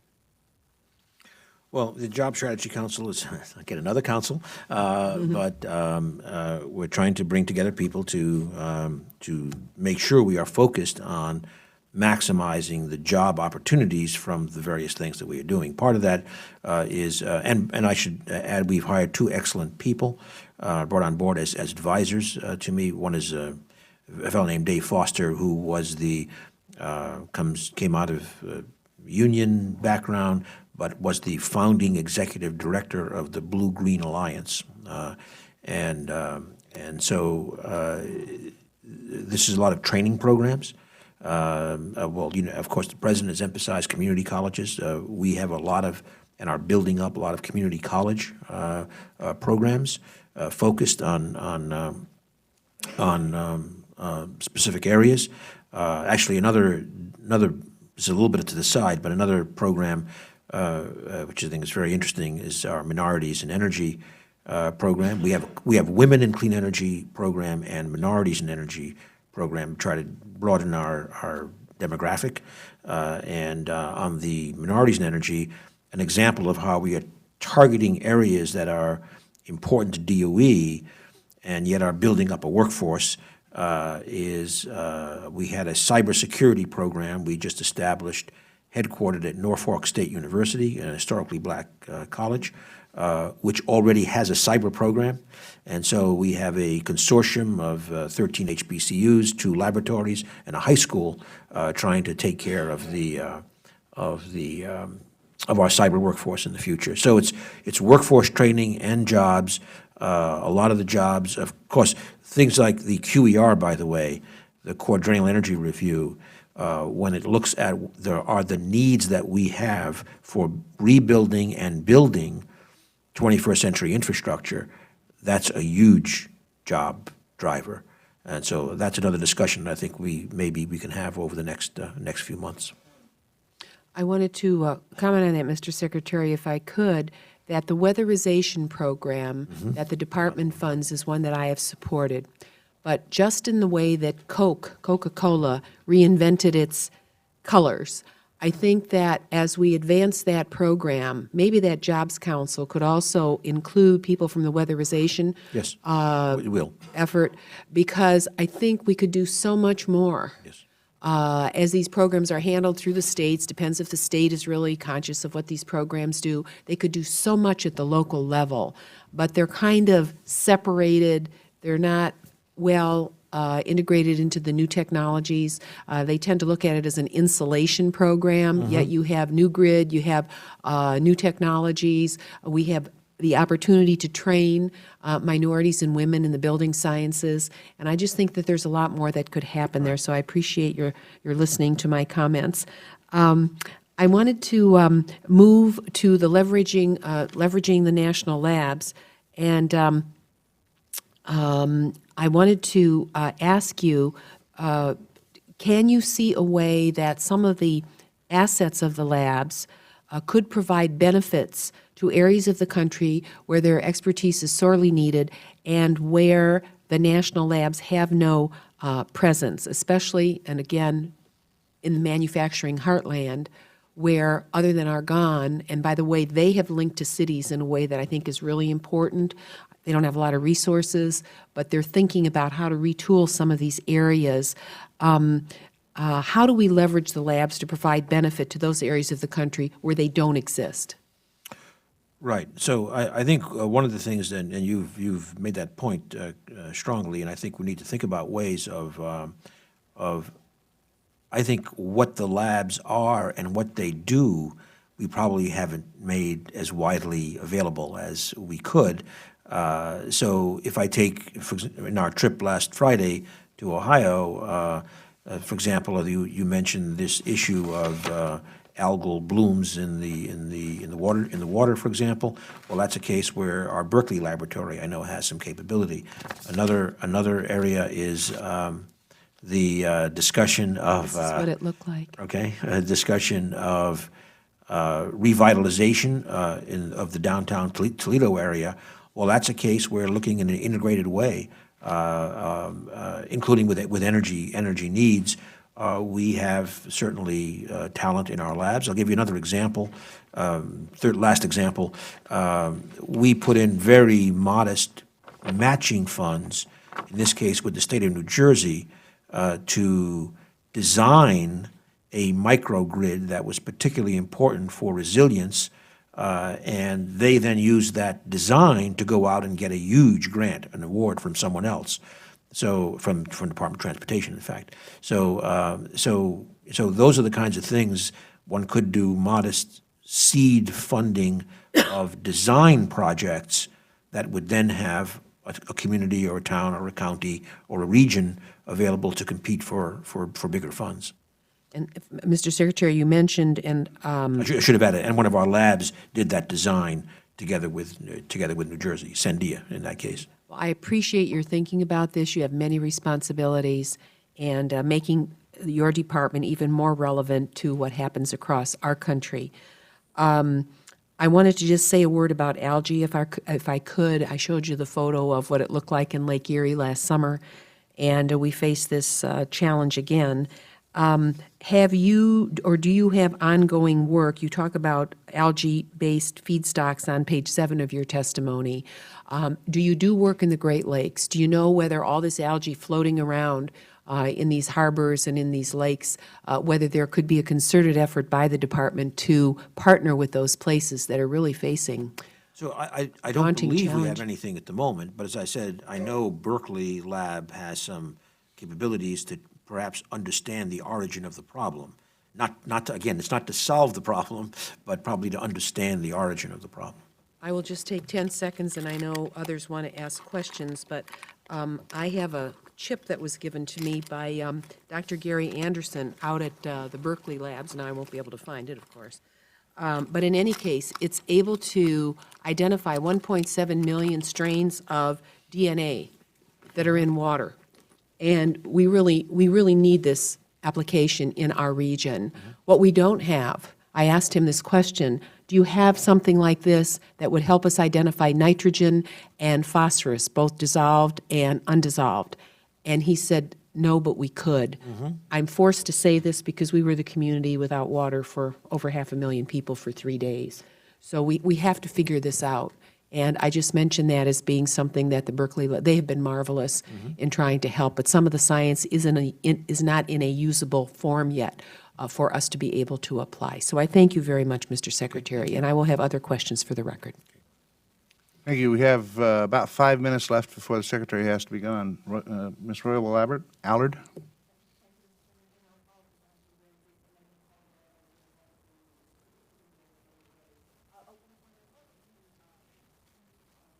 was mentioning the weatherization assistance program, and I understand Mr. Honda did the same. And as you know, this is a very important a program that helps family, to reduce their costs so that they have money for other important things like medicine and food. Obviously, there's still going to be a lot of unmet needs in spite of the increase. And if you don't have the information, but if you could submit it for the record, I would be interested in knowing what the geographical distribution of the Weather Assistance Program grant awards is. Okay, yeah, we'll get back to you with that. Okay, thank you. I don't And have that was it the yet. only thing I Yeah, wanted, and okay. I yield back. Fort Mayor? Thanks, Mr. Chairman. Mr. Secretary, so briefly, you had mentioned earlier in your testimony 2 cellulosic facilities are coming along or coming online. Are online. And where are those? One's in Iowa and one's in Kansas. And just describe the process there and what the future of that looks like. Well, it's basically it's an enzyme-based process to break down the cellulose. It's fundamentally what it is. And the secret sauce is the enzyme. Right. It those 2 plants look commercially viable, though. Well, they're operating. The current projection that our program has with current technology, not with evolved technology. The current technology is that at scale, we're at about $3.20 a gallon. So that's got to come down another $1, let's say at least, still. Okay. That's helpful to know. Yeah. Could you go into where we are in terms of battery technology? We had an energy expert come before another meeting and suggested that within about 2 years, battery technology would be such that a homeowner, for instance, who went with a complete package of distributed generation of energy, perhaps solar, combination solar, wind, maybe even geothermal, could basically go off a grid with the battery technology that is around the corner. Is that true? I'm not sure I would say yes or no to that question directly, but certainly the costs of the batteries are coming way, way down. I say not yes or no because I think in the end the model is still going to be a lot of grid connected, even with distributed generation. But that is a big issue, and of course it is a huge issue in terms of the future of the utility business model. And public policy as well. It really is. Yeah. It's begging some much larger questions Correct. about how this whole market moves forward. Yep. And I think it's frankly exciting. You mentioned also micro hydro systems. I don't represent the community anymore, but South Sioux City has they're in a reach of the Missouri River where that there's a significant drop over the course of that particular reach. And they were trying to harness that. Very innovative community trying to do this. Is that what you're talking about? in terms of Those are the kinds of projects, yeah. That, and there also could be, yes, and also things like currently unpowered small dams have some potential as well. What does that mean, unpowered small dams? There are small dams on rivers, but they don't have anything to convert, they're just not to convert into connected. energy. That's Oh. right, right. Okay. Yeah. Thank you, Mr. Chairman. Thank you. Mr. Honda? Thank you, Mr. Chair and Mr. Secretary. Very quickly, a lot of focus on energy efficiency goes towards large power consumption devices such as the appliances and motors. But the proliferation of consumer electronic devices, these kinds of things, means that their energy consumption is adding to a very significant level, not only in this country but globally. Is the department doing anything to address this ever-growing concern relative to smaller devices, plugs? Well, in where we general, things like standby power in some appliances, at least, that we do look at, yes, and set standards. Is there any thoughts moving this entire arena towards the same kind of program that we have, say like Energy Star, where we can incentivize the companies to move towards that arena, because we could save a lot of barrels of petroleum. In terms of the Energy Star approach, I hadn't really thought about that, but I'll look into it. But the other issue is setting standards. For example, I mean, when I became secretary, within 2 weeks or something, we had the standard for standby microwave power. Things of this type, and they all sound small, but then when you add them up, it's quite large. That would be my point, and I guess if I can send you some information on Please. the stuff that Yes. we've been working over about 4 or 5 years now. Okay. And get your attention, it'd be really great. That'd be great. Thank you, Mr. Chair. Thank you. Thank you, Mr. By the way, Secretary. EIA just did it recently. We should also send you. EIA just did a recent study on this issue of vampire power. Thank Like you. that. Yeah. Thank you, Mr. Secretary, for being here today, and let me personally say I really appreciate both you and your staff and your undersecretaries' willingness to work with members of the committee and actually come out to our districts and visit us. And I know you were out in Idaho last August, and we a great invite trip. you to come back and catch a few fish. As I I said, still have my key to Idaho City. that's right. And as I said, when you were out there, at least when you catch Idaho fish, those fish fight back, so it's kind of easier than some others, or harder than some others. But I appreciate you and your willingness to work with our staff and get us the information we need, and we look forward to working with you as we try to put together this budget, not knowing yet what our allocation's going to be. And we also. Yeah. Appreciate it. Thank you. Thank you. Thank you all. Thank you. Hearing's adjourned.